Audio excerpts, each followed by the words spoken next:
زبان کی گویائی رزق ہے، کانوں کی سماعت رزق ہے، توانا جسم ہونا، صحت مند اور اس کی لطافت، یہ ایک بہت بڑا رزق ہے۔ بے شک چلنے پھرنے سے کوئی آوازار ہو جائے اسے پتہ لگ جاتا ہے کہ یہ رزق کتنا کامل رزق تھا یہ والا۔ اور کہتے ہیں خوبصورت چہرہ بھی رزق ہے، یہ بھی مالک کا عطا کیا بے شک بے شک۔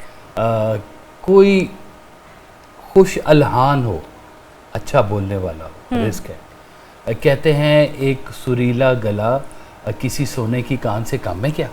بے شک اللہ تعالیٰ سب کو نہیں دیتا، لیکن جن کو اللہ نے سریلا گلا دیا ہوا ہے، کیسے کیسے نام دیکھیں، اور ان کا رزق اسی میں چھپا ہوا تھا، اسی میں چھپا ہوا تھا۔ نصرت فتح علی خان صاحب کو کیا کہیں کہ وہ کیا کرتے تھے، بڑے بزنس کوئی نعم البدل نہیں سر، کوئی نعم البدل، اللہ کی جس پہ اور مہربانی پوری ہوتی ہے۔ دنیا میں۔ اور سب سے بڑھ کے سرکار ویسا فرماتے ہیں کہ ایمان بھی رزق ہے۔ سبحان اللہ۔ تو ہم لوگ تو رزق سے نہ بھرے میں۔ اچھا، رزق ایک اور چیز کو بھی کہتے ہیں، بارش کو رزق کہتے ہیں۔ ایک بارش نہ ہو تو رزق کے خزانے رک جاتے ہیں، بے شک۔ جن ممالک میں، ایتھوپیا میں، جہاں کہیں پہ بھی بارشیں نہیں ہوتی ہیں، خشک سالیاں ہوتی ہیں، وہاں پہ جا کے دیکھیں کہ کس طرح سے قحط اور قلت غذائیت کی اور کیا کیا وہاں پہ معاملات ہو جاتے ہیں۔